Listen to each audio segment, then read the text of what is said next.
So when we make that decision, we want to go for what we believe in, which is a bit of a high standard maybe, and comes out a bit pricey, but that's fine for us. Today I'm here with Noriko Shindo, the co-founder of Ekolokal. Noriko, if you could give us maybe a brief introduction of yourself, and then we can go into the product, what it is, and how you got here.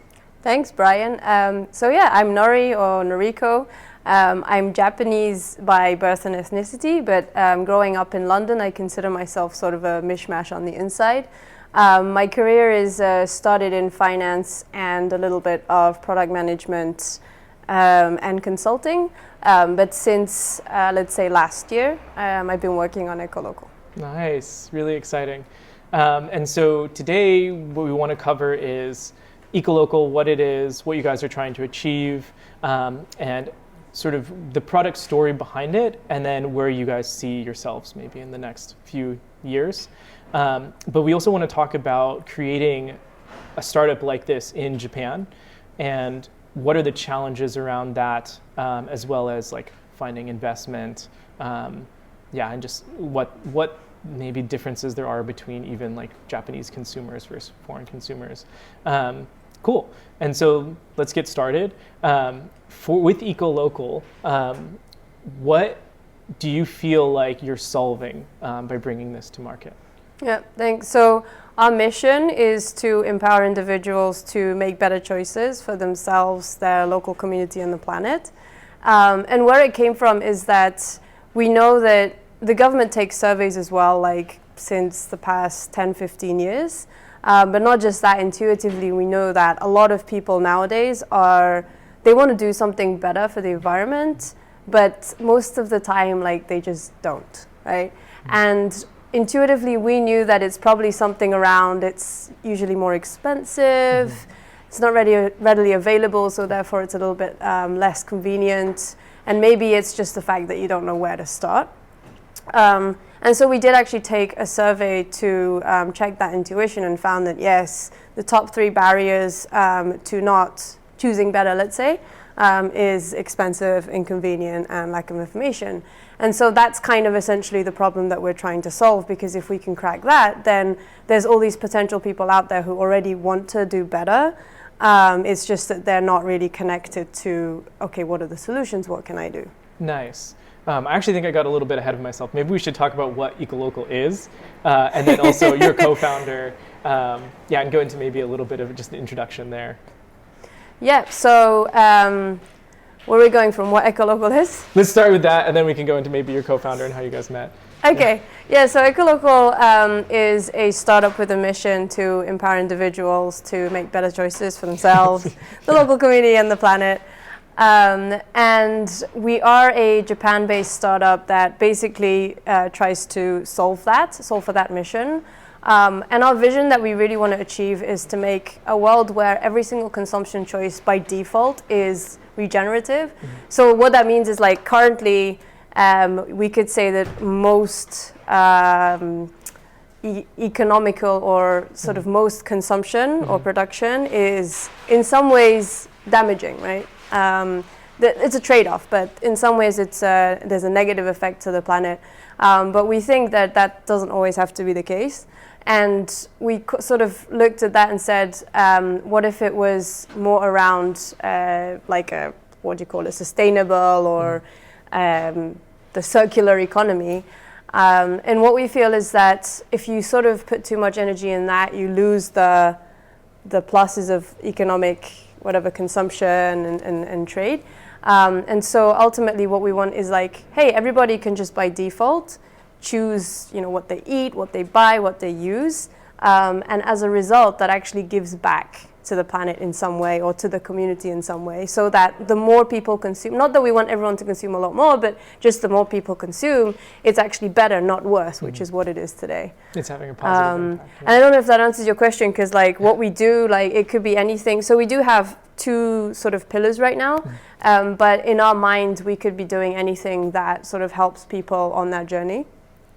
So it's kind of, would you say, like leveraging technology in a way that can help enact these positive changes, and it's kind of whatever way that could be.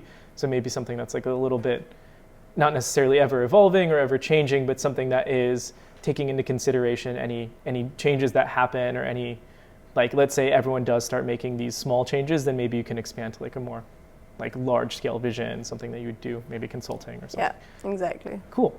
Nice. And so what made now the best time to start this project and this product? Yeah, it's an interesting question because I think it's a combination of, you know, personal life and what's happening out there.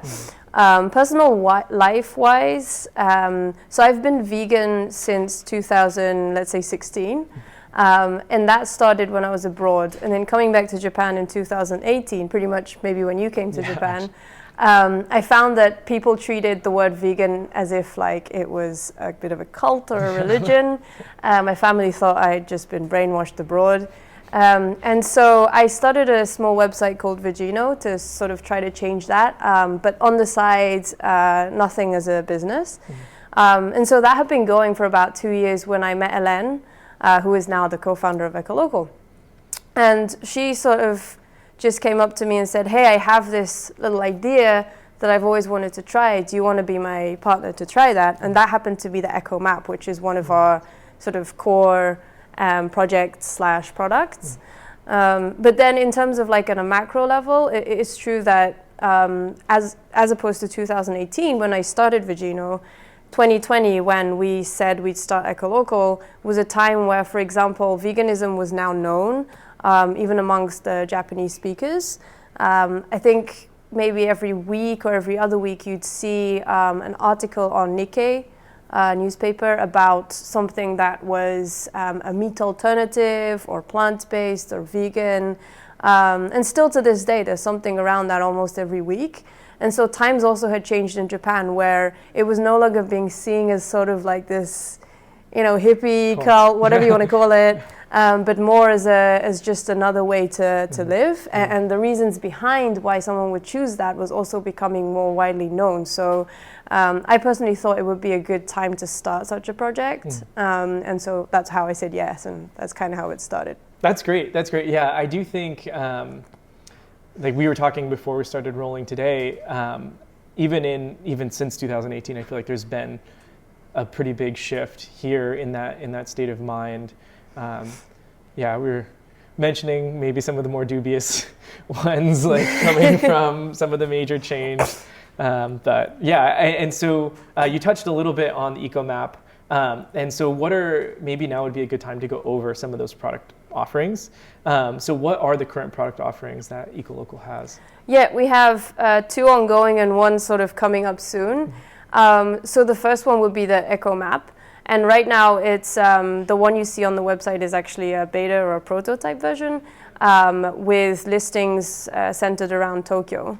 And what it is, it's basically an eco map. So we're mapping out stores, physical stores and farms for now, where you can make a consumption choice that is either plant-based, vegan, zero waste, plastic-free, organic, or fair trade. We may take the fair trade off, but for now we have 5. And as an example of what could be on the map, so yes, the obvious ones like, don't know if I'm allowed to mention names, but Biosebon, for example. Please, yeah, it's right?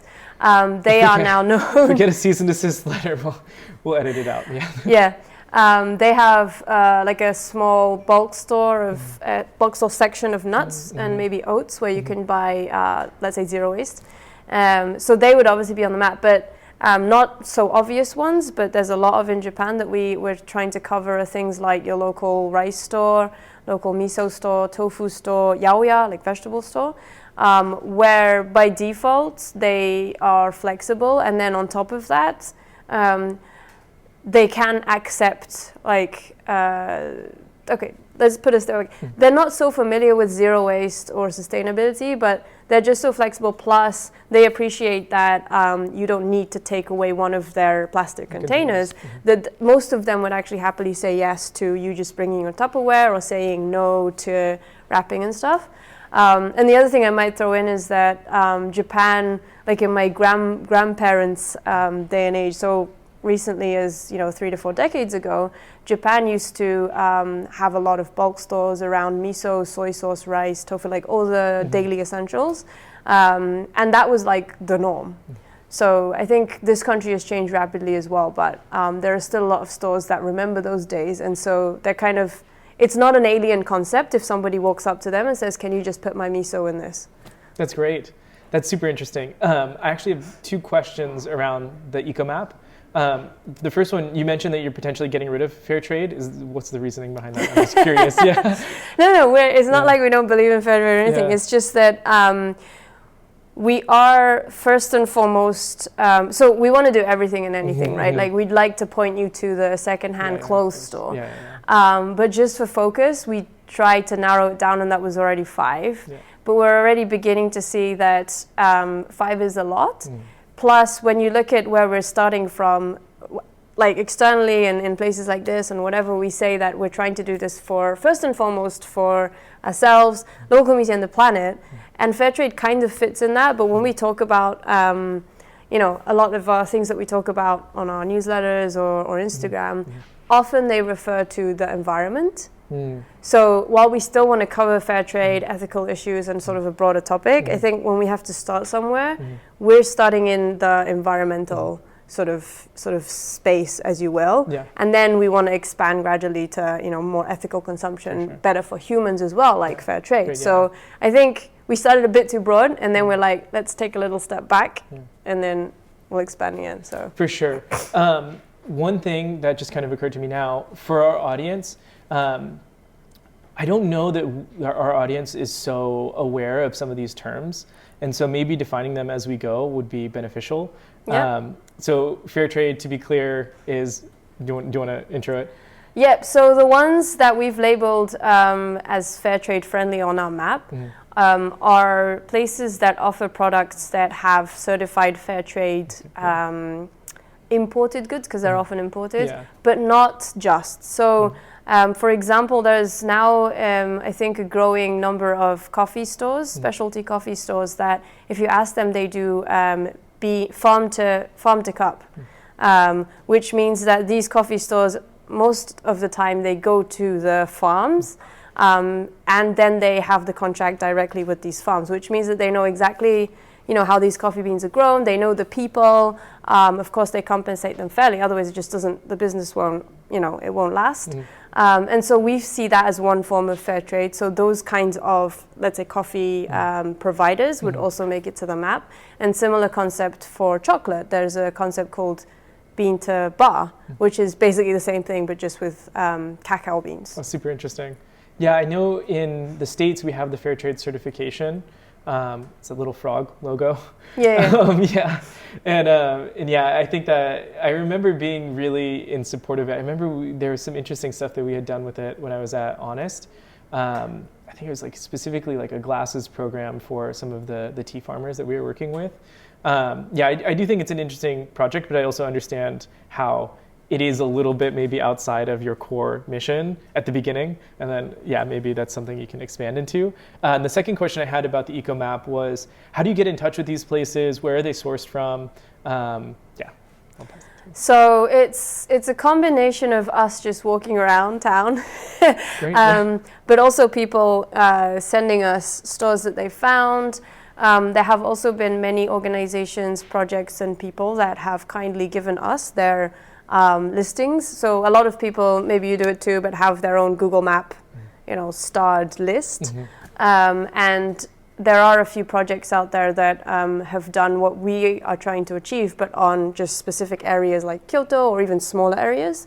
And so we've kind of reached out to those people and organizations, and whoever has said yes has provided us the data. We've also gone around ourselves and asked around a lot. And for all of the stores, even for the ones that are provided, we do sort of let's say like a check or a quality check, because we want to make sure that what makes it to our map is what we feel is the right representation. That's awesome. That's amazing. Okay, so that, that was the first kind of product offering that you have now. What are maybe some of the other ones or stuff that you have in the pipeline? Sure. So the second one is our events, our community events. And the reason is because we feel like, well, also through the survey that we did in the beginning, many people feel lonely when they themselves start trying to consume in a different way. And you know, the obvious one being if you're trying to be vegan most of the time and you go out with your friends who are not, right? Like either you have to go specifically to a place or you just go with everyone else and eat chips and lettuce or something. Which, you know, it sadly happens.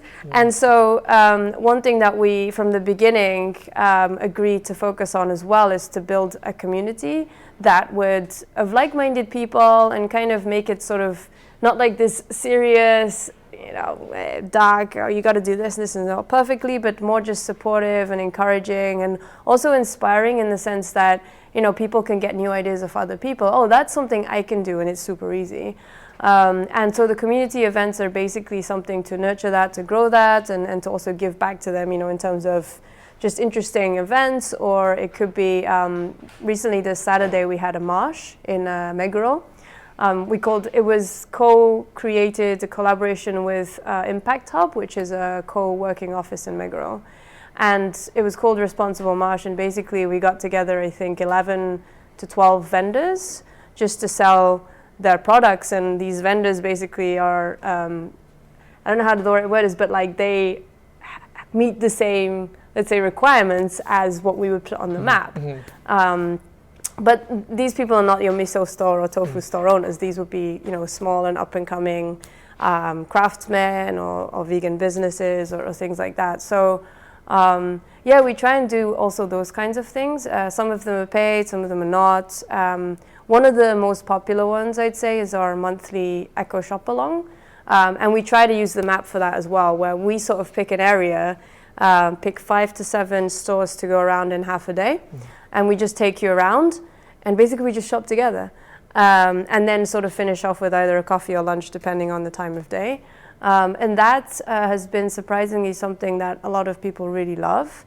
And some of the reasons that we've been hearing is that, you know, one, you shop together with like-minded people and no shame, and, you know, everyone take out their Tupperware, and some people come with reused cereal bags, you know, like the granola bags that have the Ziploc.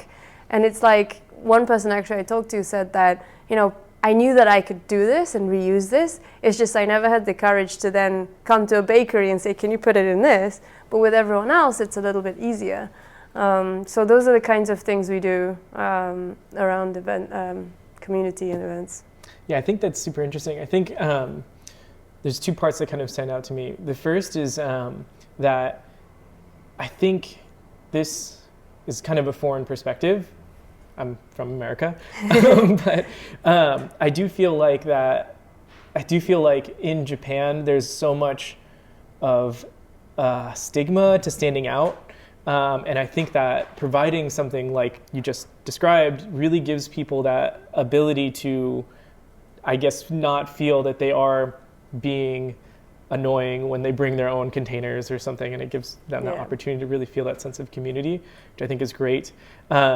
And then the other thing I think it's maybe important to note now is that I feel like a lot of times people have this perception that if you're going to get involved in something like this, it has to be a full force effort, or you're bad, or you're like a bad person. And what I think, I actually don't think that is the case in almost any of these communities. I've never encountered someone who's been like, all of my friends who are vegan or vegetarian aren't like, oh, well, they're not trying to guilt me by saying anything. But I do think that providing that sense of you can meet people where they are, and then also taking a stance that's maybe educational and informative in your own, whatever you're comfortable with, in your own environment, in your own local area, which I think is really nice and really neat. And I don't necessarily know that, like I said, is exclusive to what you guys are doing, or if it's something that you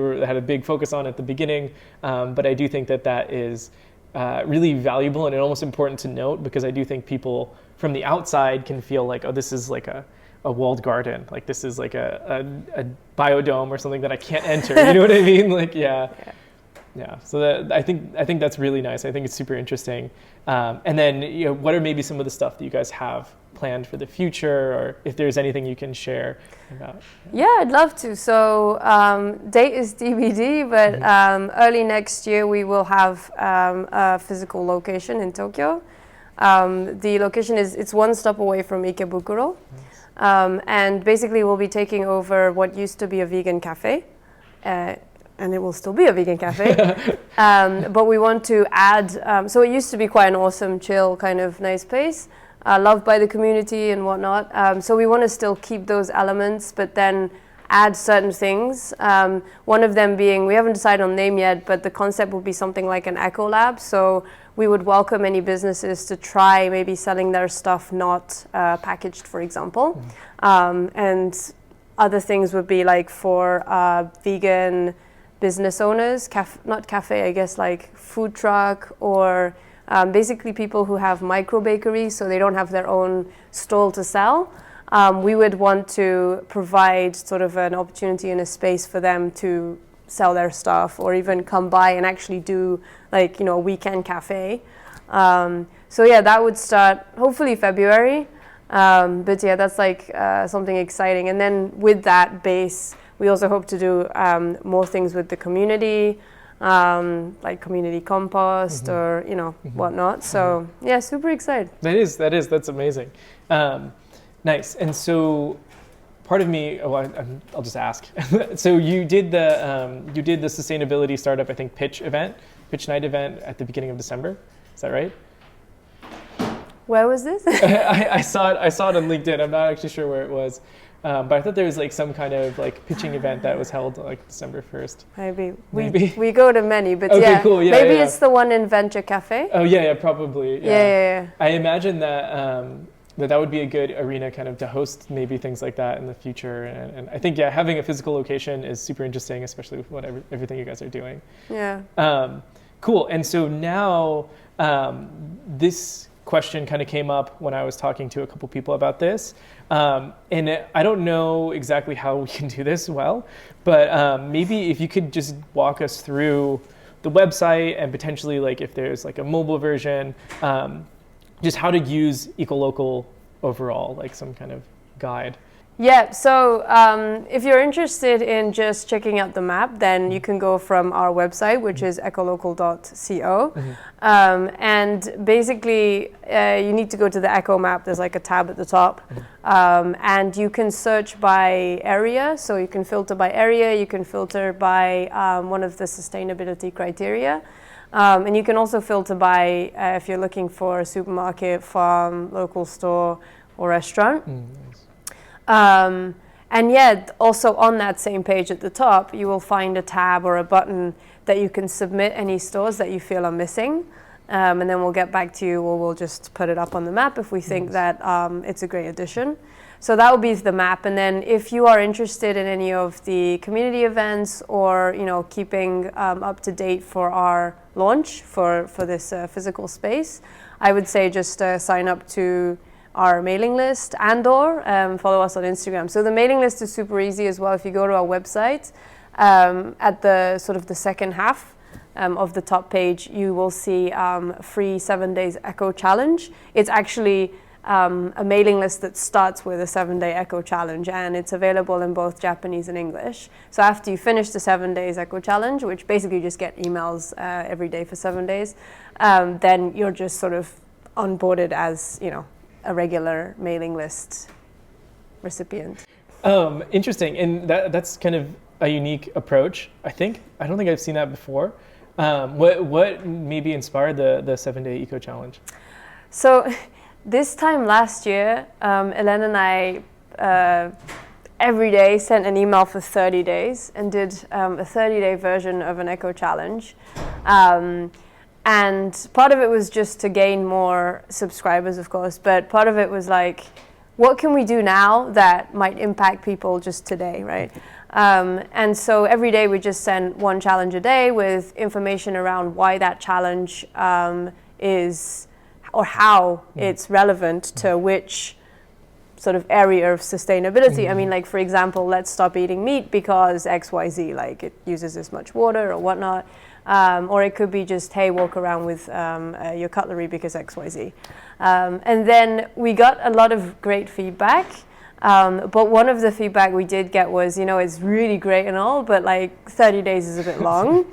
And so we sort of just cherry picked the ones which we feel we would want everyone to know, plus the ones that got a lot of good feedback, and then just created a 7-day one, sort of as a way to say, hey, like, hello, this is Ekolokal, and like, this is kind of our vibe.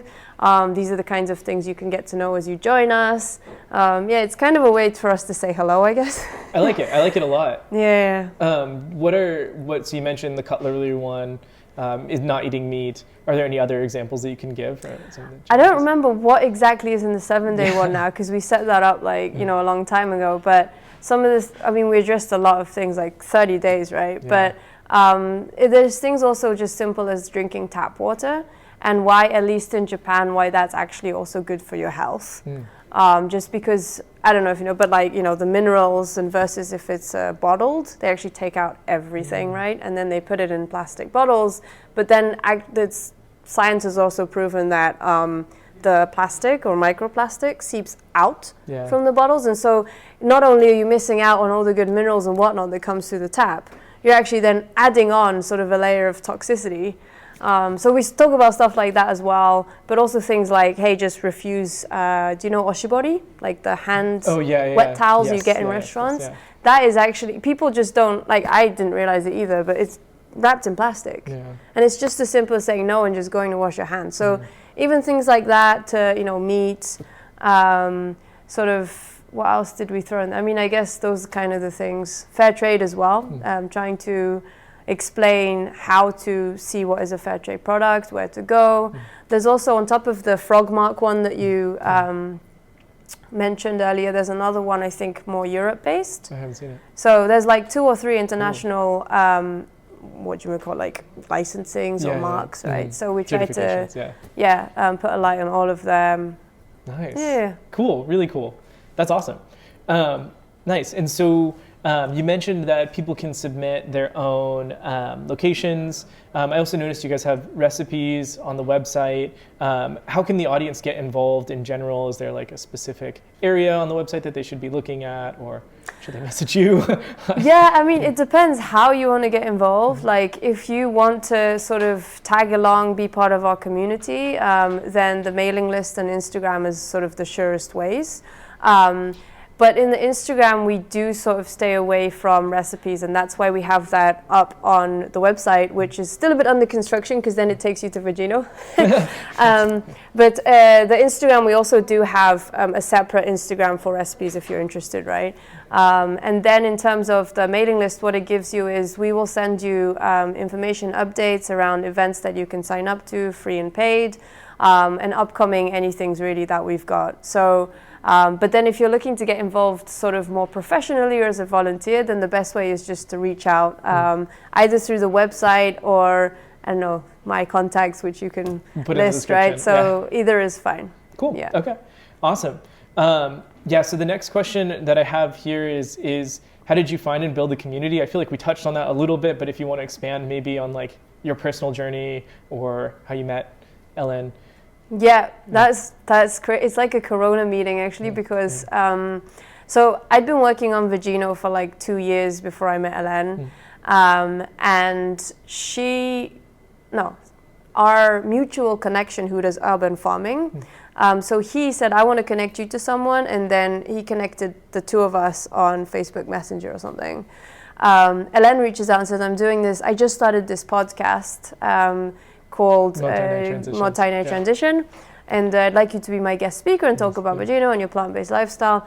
Okay, so that's how we met, all online. We had like 2 meetings before the podcast, maybe 1 after, and that's when she mentioned to me, hey, like, I think we get on and whatever, this is a project that I've wanted to do, and that's kind of, she had the idea of the Eco Map, and so we decided to work on that together last June or July-ish. And that's kind of how we met / Ekolokal started. Crazy thing is, so we met each other online first in May. We didn't meet each other physically in person until September. So we got selected to be in the Social Change Makers program that's run by Impact Tech and Nippon Foundation. And that started in September all the way until December. And on the very first session, they they requested that all the founders or the team leaders come. And at the time, I was 3 weeks postpartum. Oh, wow. And I was like, am I supposed to go? But I just really wanted to meet Hélène. So I went, and then I just remember sort of regretting going because like the following day I was like this. But crazy enough, that was the first time we met. Wow, amazing. Yeah. Really cool. And so this year you decided to kind of focus on Ekolokal full time. What was sort of the impetus for that decision? Yeah, it's acknowledging that you have 24 hours in a day, I guess, is the short answer. So I've been working at Amazon for the past 4 years. And then I was on mat leave when I started Ekolokal. I was like, you know what? I think I can do everything. You know, I'm efficient. I can use my time well. And so when came April, when I went back to Amazon after mat leave, I thought, you know, I'll be able to juggle around Ekolokal leave, Ekolokal Amazon, and raising a child. Yeah. And about 2 months in, I'm like, this is not like happening at all. I realized that the only time I was spending time on Ekolokal was when, you know, I was doing like interviews, or I was sort of being just this spokesperson. And if I was okay with that, then fine, but really I wasn't. And the other part that played sort of a thing for that decision is that the role that I came back to in Amazon was business development. And so essentially what I was doing sort of in my 9-to-5 job was building, you know, like new business ties or new projects for Amazon. And then for Ekolokal, that was also my role, but I was not having time for it. And I thought, what do I want like to be doing?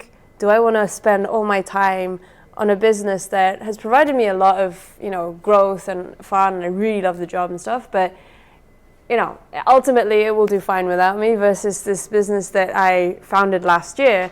There's not too many people on the team, and et cetera, et cetera. So that's kind of what spurred me to say, you know what, I have 24 hours and I do also want to spend time with my family. So we'll just take the leap of faith. Nice, that's beautiful. I think let's put a pin in that also, because I think that later it would be nice to touch on maybe advice that you would give people who even are in maybe major companies now and would want to make a social impact. But let's come back to, I think let's kind of finish the Ekolokal story, and then we can maybe talk a little bit more about starting a company. Sure. And so for you, Ekolokal started in Japan. Do you see it kind of being, and it's sort of built on this concept of things are tough for this community in Japan. Do you feel that that's kind of the limitation, or do you think that it will have this potential to go global in the long run? Or what do you kind of see for the company? Yeah, I mean, we think that this could be applied to at least Southeast Asia as well, given the amount of plastic that, you know, like just on our trips, we've all seen liquid drinks in plastic bags with straws sticking out of them. Like I've seen a lot of those. And so we feel like we could at least expand Southeast Asia and still make an impact. And that's one of the reasons why we offer everything both in Japanese and English.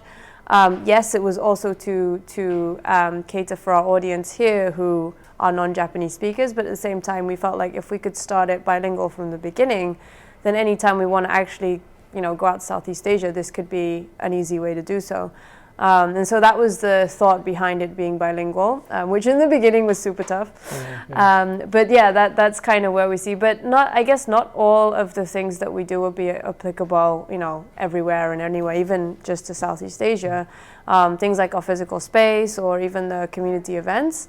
I'm not sure that, you know, it would be appreciated in the same way everywhere else. So just in terms of the map, though, we do feel that there's potential elsewhere as well. Nice, really nice. And kind of in that same vein, catering to Japan, do you feel it has been a challenge to get like kind of consumer buy-in here, maybe compared with what you've seen in your time abroad? Or do you feel like it's pretty even, or do you feel like maybe it's even potentially more accepting, because I feel like for me, when I see things, I think it's like a domino effect. Like you get like a little bit of change to happen, it gets picked up by like a small community of people, but then growing that community I think can be much easier, almost in Japan than anywhere else, where I feel like in other places it's like, again, that maybe that stigma is a little bit more strong, or people are saying like, oh, like that's their thing, that's not my thing. I feel like in Japan it's like, oh, like people are more open with the curiosity. If they see other people that are already doing it, it's more like, okay, this is like an okay thing to try. Yeah. But I don't know, what has been your experience so far?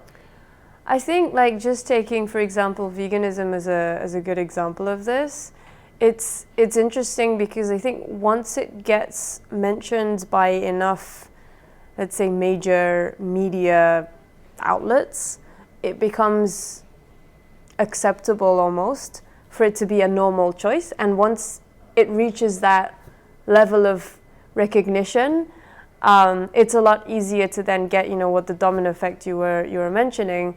And it might just be true for the women though. I've seen also men in our audience, and we have, I wouldn't say a good balance, we do have a balance, but it does tend to be more the women who are conscious of, maybe it's the topic, I don't know, but are conscious of driving change in their consumption behavior.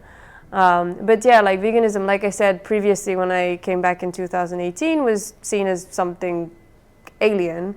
But now, not only is it sort of mentioned in the newspaper and whatnot, but for example, if you pick up any random beauty magazine, I've noticed that they mention specifically like, hey, this is a vegan brand, or this is a cruelty-free brand from LA, and it's kind of mentioned in a way that, I don't know, something back in 2018, they would use the same tone for something that's organic, or a new Korean cosmetic, which was a thing for a couple of years. So I don't know, I feel like once it reaches that, then you reach the right people. They would be faster to catch on and say, oh, if it's just that, then I'll change that, or, and they kind of see it in a positive way. Can't speak for, the larger population, or maybe even the male population, but yeah, I kind of witnessed that kind of change has happened. Nice, yeah. It's funny that you mentioned organic, because I do feel like that has been a huge shift in like the last 3 years, where like even now, like my basket, like all the Aeon stores have like their own, like the top value organic line, which I remember when I first visited in Japan was like in 2015, and I actually came partially to kind of see the viability for Honest to launch here, and it was pretty rare. Like there wasn't a lot. Like I didn't even. It was hard to find, and now like I think there's like at least 2 or 3 natural houses in my area even, and so it's cool to see that it's grown so much. And then for Ekolokal, you kind of talked about the global vision, but overall, what do you feel like is your vision for the future of the company? Yeah, that's like, you want the numerics or the? Yeah, I guess that's true. Maybe let's touch on. Let's go with the numerics first, and then maybe like kind of the more heartwarming stuff after that. Yeah. Yeah. So we're very transparent. I don't think we have like this one business model that we know is our thing to scale and make money out of. But we do know that we do want to touch at least 3 to 3.5 of the population, 3.5% of the population. And maybe you've heard this being mentioned, but there is research that has shown in the past 100 years or so, any sort of revolution, let's say, or something that has really sparked a change in some social issue has often involved, the tipping point is basically 3.5 of the percent of the population, where if 3.5% get involved in some way and make an action, that often then creates a huge domino effect and sort of becomes a norm, or sort of becomes a default option.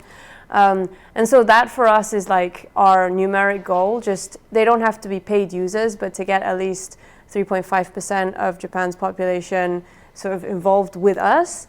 And that is around, to this day, like 4.4 million people. So in terms of numeric goals, that would be like, get in at least that number of people on our Instagram, for example, and hopefully also using the map. Nice. Yeah. Really nice. I think that's super interesting. I hadn't realized that. I also think it's feasible. I think the rate of change has been pretty good so far. I mean, I guess some of the stuff that I heard you mentioning in some of your other interviews was that this isn't really a foreign concept for Japan, which I think, I don't want to step on the word, so I think I'd rather just have you say it. And so maybe if you can just touch on like the kind of historical context of what you're trying to do now and how it's, just where that concept even is in terms for Japan. Yeah, it is interesting because, for example, I keep taking plant-based, but I can take another example. But Japan has been pretty much plant-based in a diet for most of our history. Partly because we don't really have the land to have these huge animals roaming around. Partly it's a historical thing in the Tokugawa era dynasty. There was a long ban on killing animals to eat, which meant that pretty much you should not be seen eating meat. So that actually, interestingly, just going off topic, there was an increase in people who hunt, because if you don't raise them, and you're not seen killing or eating them, then whatever. So there is sort of like this subculture of Edo recipes that is based on pheasant and boar and things like that. Just a side of it. But for the most part of most of the country, we were banned from eating or killing to eat. And most people, I think, also had maybe chickens, or not every house, but if you're well-to-do, you may have had a chicken or two. And they would have had an egg only when the chicken laid an egg, for example. And like I said, I don't think we had tame cows, so dairy was non-existent. And I think even biologically, maybe 90% of us are lactose intolerant, and maybe for that reason. And I could go on a long time, but we're predominantly close to vegan, sometimes egg, and obviously we eat fish. But if you go back long enough, we also didn't eat fish on a regular basis. It was sort of like this, this wedding dish or something. Our typical diet would have been sort of brown rice, something fermented, either like miso or daikon, and something simple, and then miso soup. In terms of the other aspects, like zero waste, or plastic didn't exist, let's say, but zero waste, like the concept of not creating waste. We were actually, and probably still now to date, are the only country that ever achieved a fully circular economy back in the Edo period. And how that worked, like everything was circular, including human feces, human excretion. And that's also organic, right? So what happened is that the Edo was too small of a place with too many people for it to risk having sort of waste management problems, including human excretion. And so I think it just, and also the fact that because there was not a lot of natural resources, just because it was just packed with buildings and people, people just got by with less. Also the fact that they lived in tinier, there's a lot of things that came together. And so, just buying your groceries, there would be these people who walk around, sort of like a walking store, and you can buy zero waste and bulk, whatever you want from them. There's also be people walking around with tools, and they would fix your stuff. Even the lifetime cycle of kimono, they would start as like a wedding thing or something at the high end, and then sort of it would be retailored by somebody else, maybe patchworked, and that would then become like your everyday whatever kimono, then further patchworked, and it could be your pajamas, and then it will be cut up, and that would be your zokin or your cleaner cloth. And once that was done, they would still use it, right? They would then burn that, use the ashes as detergent. Wow. I had no idea. It's interesting to see, because I do feel like there are parts of that still like make it to today. I mean, especially like, maybe I'm biased, but even in my household, I think that it's like something we do. That's something we still do now, where it's like we try to recycle as much as we can. Like clothes-wise specifically. And whether that's like no one wants to throw anything away. Like I feel like it's like we have to give it to someone, we have to cut it up, use it as a zokin. So I do think it's interesting, and I think that having that sort of historical context is maybe something that isn't talked about as much.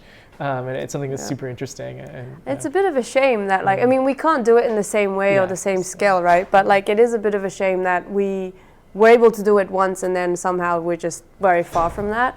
And one thing, because I just like was amazed at reading about this, was about the human excretion, is that interestingly, that was a commodity that was sold. And the sold as what? Like how sold to farmers. Oh, interesting. As and then it was processed as a fertilizer, right? So there were people actually carting around at night, taking from wherever these patches are, and then taking them away and selling them, processing them and selling them. And interestingly, the what they got from the areas where there were lords or people who ate well, basically nutritiously, those excretions sold for higher, right? Because they actually do better for the farmers. It's amazing, yeah. Yeah, and then those vegetables would come back and be sold. Wow. Yeah. Yeah, we'll see if we can get there in our lifetimes. Great, and so I want to talk about kind of towards the end now, and I want to go into being a socially responsible startup in Japan, what it's been like for you guys starting the company and potentially looking for investment. And so first question around this topic, how do you know who you can maybe accept as an investor? Is there like limits around that, or what is your thinking been in that area? Yeah, so can't say, but like we are about to onboard an investor, and I think for us the criteria or thinking around this has been, let's see what comes, right? Because I mean, if we were in that position to be able to choose from the get-go, then fine. But because we're not, we're like, okay, let's see what comes and then decide. But I think sort of the philosophy around our thinking, not just with investors, but in general, is, let's see what their vision is. And as an example is probably not so relevant for investors, but maybe for businesses we work with, is we don't just look at who they are today, but let's say they offer something that is packaged and is maybe not even fully vegan or fully organic or whatnot. But if their vision is to try to move off that, and we can help them through the collaboration, then that might be something we would look into. And so the similar philosophy would apply for investors, where of course we'd also look at additional things like how much profit in what speed do they want to make, because let's face it, we're not a 10x company in 5 years or something, right? But on top of that, in terms of sort of the responsible side or the greener side, it all comes down to what is their vision and like what sort of world do they want to see and support and realize, rather than, hey, what do they have in their portfolio, or did they eat meat themselves? That I think is not how we sort of would typically choose who we work with, including investors. Nice. And kind of following in that train of thought, do you feel that there is more scrutiny on self-imposed, I guess, obviously, but even externally, do you feel like there's more pressure and like you're held to maybe a higher standard as a sustainability-focused company? Maybe. Yeah. Maybe. I mean, like you said, we do scrutinize ourselves on us, so it's kind of, we've luckily not had any sort of, scrutinous comments directed at us, like, oh, they are sustainable, but they're doing X, Y, Z, right? Partly maybe because we're so strict on ourselves. One example is that we did go through this whole discussion of whether we would create merchandise, and to date we've only made tote bags, and when we try to sell them, they're ridiculously expensive. So this is like, well, not ridiculously, but they're like, your standard A4 tote bag, but because we wanted to make them Fairtrade, the highest level of organic. We also wanted to support a local artist who we really like. She's called Erika Ward. So she designed our artwork on that. And then we also wanted to make it functional because, there's enough tote bags in the world. So it has like these two side pockets inside, right, where you can just neatly put your keys and stuff. And then when you try to sell that, it's like, I think it's 3,000 or 3,500 yen. And most people, when they think of an A4 tote bag for, merchandise, it's like, I don't know, 1,500 maybe, 2,000 max, right? But we're okay with that because we thought we wanted to go with zero merchandise. But at the end of the day, like, to create vibe and sometimes to create brand, you do need to make stuff as well. So when we make that decision, we want to go for what we believe in, which is a bit of a high standard maybe and comes out a bit pricey, but that's fine for us. But you know, I think just for our company as well, but also for like an individual person, because I sometimes ask myself, like, am I allowed to wear leather? Or, you know, today I'm wearing wool, by the way, as a vegan. And I think, like, one, it's okay, just if you know what you're doing and you're consistent. For example, I got this, I don't know, 5 years ago before I was vegan. And I believe that using something to the end of its lifetime value or life is the ultimate form of sustainability versus scrutinizing, like, is this from a sustainable brand? Nope, throw it out, you know, like, not like that. And I think the similar feeling is what we have around our company, which is, of course, when we can, like for the example of the tote bag, we'll go to the highest standards that we can. But at the end of the day, like, if one of us is seen enjoying a hamburger at some one-off point, that's fine. Like, nobody should, and we should not beat ourselves up for that either. Like, that's just one point in time. So I don't know if that answers your question, but hopefully we're not going to fall under too much scrutiny in the future. But I think that's kind of our thinking, is like, you can only be so hard on yourself. I think that kind of ties into what we were talking about before too, where you're trying to foster an environment that really is supportive versus punishing. And I think that is because you want people to feel motivated to be a part of this because they're enjoying it, not necessarily because they hate themselves and they feel guilty every time they eat cheese. Yeah, I think that's a great perspective. And kind of some of the things that you touched on there, were using clothes to the end of the life cycle. I remember Patagonia had that campaign that was like, don't buy a new jacket, like, which I thought was great. I remember that was like so impactful for me when I was like younger. And then there's one other thing that I wanted to mention. Oh, I remember hearing that wool was like, maybe this is from Allbirds, who I think makes the wool kind of sustainability focused shoe. I remember it was part of their marketing that I think wool is like one of the most like sustainable forms of material actually, and it's like not bad for sheep or whoever they harvest it from is like, I think it's actually like healthy for them to regrow. I mean, again, this is like coming from a company that is using the material, so I don't know how biased they are, but I do think that's what I had heard. So I think you're not guilty in my eyes. So, but that actually kind of brings us to our next point, which is there has been this sort of movement where companies are pretending to be, maybe, I don't know if that's even the right word. They're making, so there's kind of two sides of this coin, where greenwashing is the topic, where I think that if a company is making an effort, I think it's valuable. Whether or not that's kind of motivated by more value being driven towards their brand, but I do think that there is value there for our planet and for the consumer. But I wanted to get your thoughts on greenwashing and how you see it. And it kind of, this also harkens back to maybe the first question around this topic, where we're talking about when you're considering investors, like, would you align yourself with companies that have been known for this, or what are your thoughts sort of around the topic? Yeah, I think sadly we see a lot of greenwashing. And it's kind of hard to see like which companies are greenwashing versus like they've just sort of marketed it wrong. It's very hard to see also as a consumer, but I think ultimately what it boils down to is, does the company fully understand what is sustainable, what is not, and then what their compromise is as of today, right? Like, if they know that 100 is where they want to be, like, that is the best thing you can do, but given, you know, for example, like the tote bag, maybe you don't want to make that and then not be able to sell it, right? So with that balance, I think what's important is, does the company fully understand what is and what is not sustainable? And then do they know and say where they're at on that journey?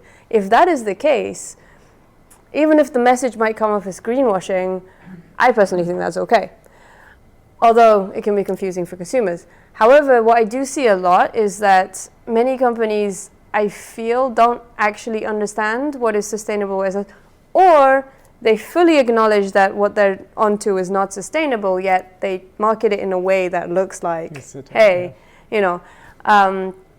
And that is kind of a shame, because then it's, for consumers, it's super hard to filter out which one of the two that company is, right? Like, are they on that journey and they acknowledge it and then they're saying this is where we are, or are they completely, let's say guilty, but are just using it for marketing, that, hey, they've switched 20% of their materials to something that came from something else, right? But what happens to the other 80? You're still,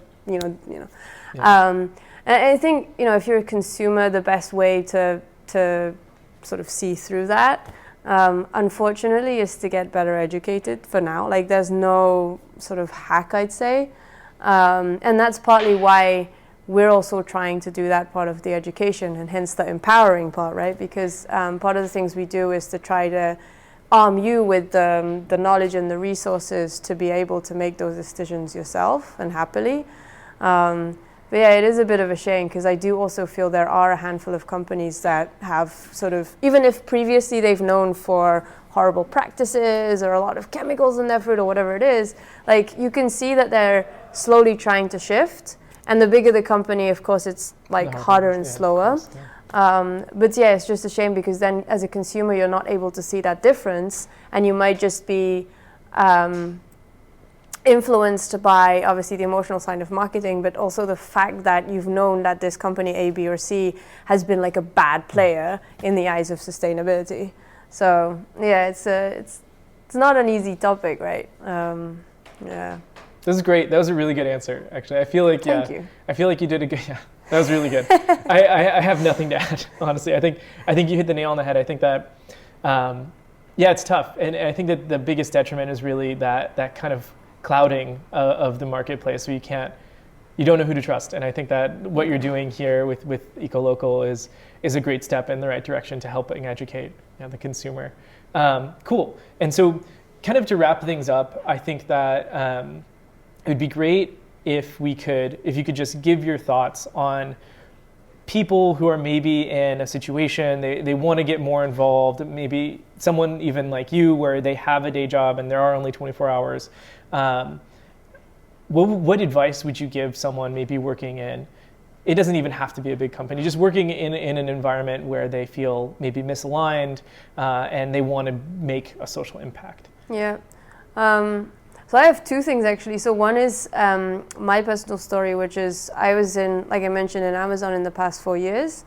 And partly because of, the website thing, and partly because it was just my passion. I was always sort of looking for ways to get involved from the company perspective and to make a change.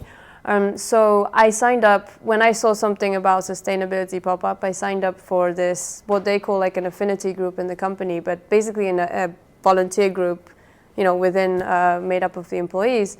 And sooner or later, I ended up leading a project that was called My Bottle, encouraging all the employees to bring their own bottles to buy the coffee at the not Amazon, but like the in-office cafes. And it was kind of super interesting, because it we didn't spend, we spent maybe, was it a bi-weekly 30-minute meeting or something during lunchtime? Of course, there was some efforts and, sort of work every now and then. But essentially what we did was we showed numerically in each of the cafes, like how much cups were saved by week. And Amazon employees love data. And so just by seeing that graph go up, apparently it motivated many people. And so ultimately there was, a huge shift in the number of people who started bringing in their own bottles. And that, I think, is one great example of how you can sort of create change within. Or it could be as simple as asking your cafeteria to add a vegan option, which is something else I also did. But even sort of something else which I was actually inspired by is a friend of mine. She in her office noticed that everybody was buying water, not even buying, sorry, their vending machines were subsidized. So whatever you press, you get. And they had a whole selection, including bottled water. Right next to it, there was the hot and cold water server. And she's like, why, can we just go for this water and not this one? So she stuck a Post-it note saying, free water here, or something like that. And she told me that over the course of a couple of weeks, noticed that people started buying less of the bottled water brought in their cups to then drink from the water server. And I thought that was super cool because all she did was stick a friendly Post-it note, right? And remind people, hey, same water here. But in effect, she's, you know, I don't know how many bottles she saved, but she made a small change, which gradually got picked up by their management, and it sort of went on the, you know, 2 employees newsletter or emails, encouraging more people to do that. And I forgot if they then stopped having the water in the vending machines or something, but there was actually a huge change also in how the the refreshments were offered in that company. And I think that's brilliant too. So even a small, you know, friendly gesture could actually go quite a long way. Beautiful. That's awesome. Thank you so much, Noriko. I really appreciate your time. Yeah, we'll put all of your contact links in the description. If there's anything you want to shout out now for people to look into, please feel free. Otherwise, yeah, I think that's a wrap. Yeah, thank you. Thank you so much.